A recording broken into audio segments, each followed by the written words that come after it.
There is a place in America where silence is not just enforced, it is engineered. A place where men vanish, not into darkness, but into isolation so complete, it begins to erase them. Behind these walls, time doesn't pass the same way. Days blur. Voices disappear. And even the most dangerous criminals are broken down to something quieter. ADX Florence, Colorado. They call it the Alcatraz of the Rockies. But what happens inside is far more controlled, far more permanent, and far more unsettling. And among the hundreds locked away here, there are 46 men, considered too dangerous for any other prison system on Earth. What they've done, how they survive, and what happens to them over time, is something most people were never meant to see. The United States Penitentiary Administrative Maximum Facility, ADX Florence, sits in the remote high desert of Colorado. Built in the 1990s, it was designed with a single purpose: total control. This is not a typical prison. There are no open yards filled with inmates. No loud cafeterias. No shared spaces where alliances are built or rivalries explode. Instead, every inch of ADX is built around isolation. Cells are made of poured concrete. Doors are solid steel. Windows are narrow slits angled in such a way that inmates cannot see anything except the sky. Even that is deliberate. The design ensures that prisoners cannot orient themselves. They cannot track movement, cannot communicate, cannot form connections. Because connection, in a place like this, can become power. And power is the one thing ADX is built to eliminate. Each inmate spends 23 hours a day inside a cell roughly the size of a parking space. There is no privacy, and yet, there is absolute loneliness. Meals are passed through a small slot in the door. Human contact is minimal, often limited to brief interactions with guards who speak only when necessary. Recreation, when allowed, takes place in what inmates call dog runs, small, enclosed spaces with high walls and a metal grate above. Even there, they are alone. No conversations. No eye contact. No sense of belonging. Just time. And for some of the 46 most dangerous prisoners, time stretches into decades. Among those held here are men who once led terrorist networks, orchestrated bombings, ran violent prison gangs, or committed acts so extreme that even maximum security prisons could no longer contain them. They are not just dangerous because of what they've done. They are dangerous because of what they can still influence. Even from behind bars. That is why ADX Florence doesn't just imprison the body. It isolates the mind. But what happens to a person when they are cut off from the world, for years?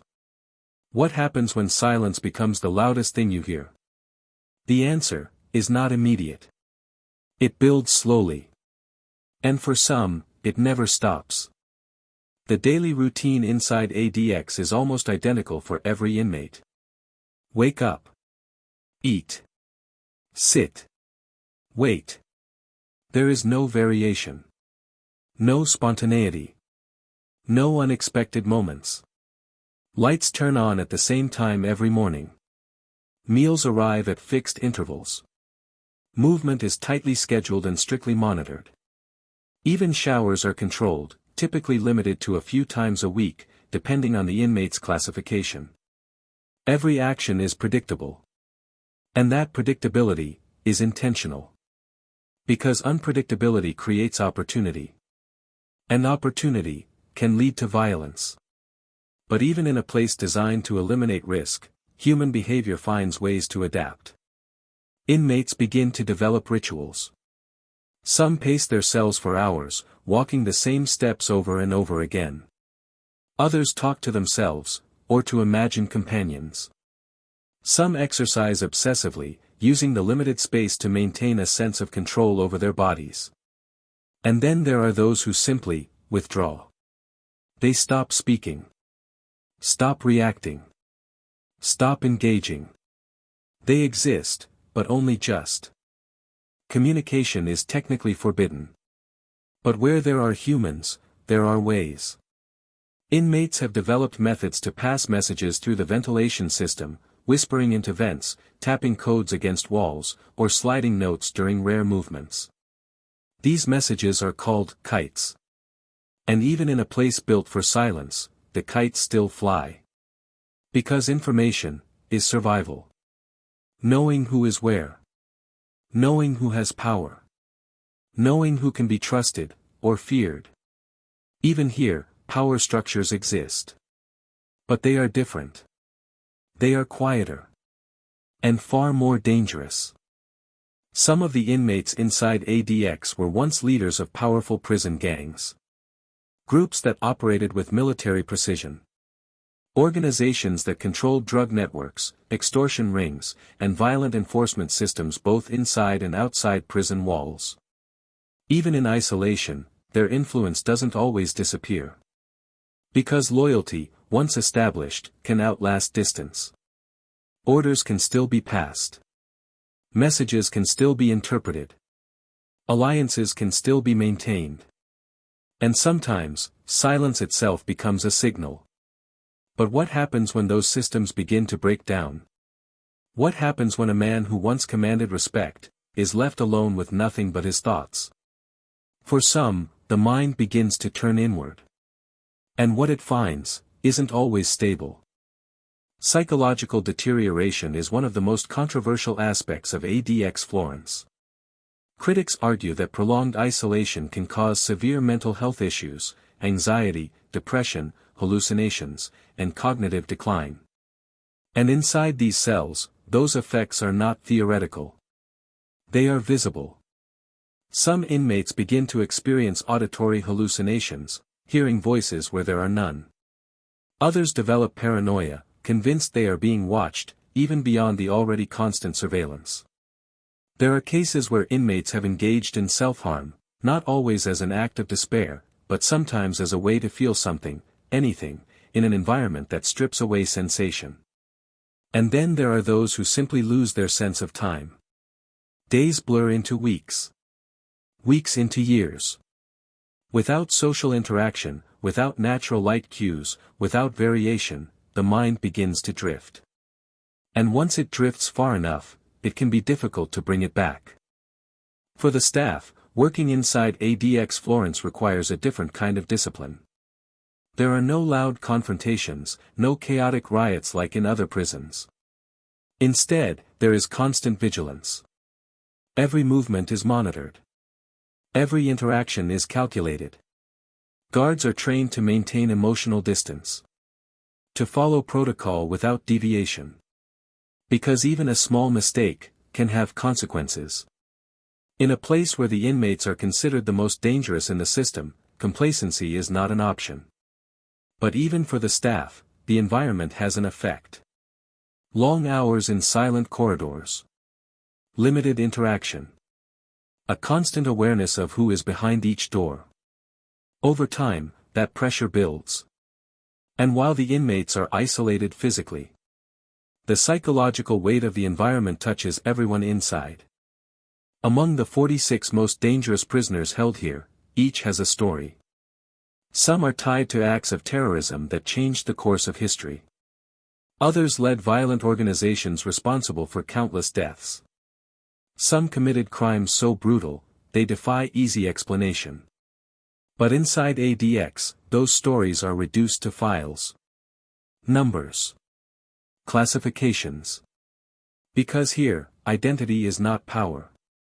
Control is. And control is absolute. Or at least, that's how it's meant to be. Because what happens next reveals something the designers of ADX may not have fully accounted for. Even in total isolation, the human mind doesn't simply shut down. Sometimes, it adapts. Sometimes, it resists. And sometimes, it finds ways to survive that no system can completely predict. For some inmates, survival is not about strength. It's about routine. Creating structure where none exists. One man spends hours each day memorizing books, reciting entire passages to himself to keep his mind active. Another has developed a system of imaginary conversations, replaying past interactions in his head to maintain a sense of connection. Others focus on small details, counting steps, tracking patterns, observing the slightest changes in light through their narrow windows. These behaviors might seem insignificant. But inside ADX, they are lifelines. Because without them, the silence becomes overwhelming. And when silence takes over completely, it can change a person in ways that are difficult to reverse. There is a question that lingers over ADX Florence. Not about security. Not about effectiveness. But about cost. Not financial cost, but human cost. What does it mean to keep someone in near total isolation for years? What does it do to their sense of identity? Their perception of reality? And perhaps most unsettling, what does it say about a system that relies on such methods? Some argue that for the 46 most dangerous prisoners, there is no alternative. That the risk they pose is too great. That isolation is the only way to ensure safety. Others believe that no human being, regardless of their crimes, should be subjected to conditions that can erode the mind itself. The debate continues. But inside ADX, the conditions remain the same. As night falls, the routine doesn't change. Lights dim, but never fully go out. Surveillance continues. Silence deepens. And inside each cell, each man is left alone with his thoughts. For some, those thoughts are controlled, structured, managed. For others, they are chaotic, intrusive, relentless. And for a few, they are all that remains. Because in a place where everything is taken away, movement, interaction, identity, the mind becomes the final space of control. And once that begins to slip, there is very little left to hold on to. ADX Florence was built to contain the most dangerous individuals in the world. And in many ways, it succeeds. There are no escapes. No major incidents. No breakdowns of order. But containment comes in different forms. Physical containment is visible. Psychological containment is not. And what happens inside those cells, over years, over decades, is something that cannot always be measured. Because the question isn't just whether these men are being held. The question is, what remains of them by the time it's over? And whether that was the intention all along. Or simply, the cost of absolute control. There is one detail about ADX Florence that rarely makes headlines. Not the architecture. Not the silence. Not even the men inside. It's the fact that for some of them, this place was never meant to be temporary. For many prisons, there is always the idea, however distant, of movement. A transfer. A change in classification. A different unit. But here, progression is slow.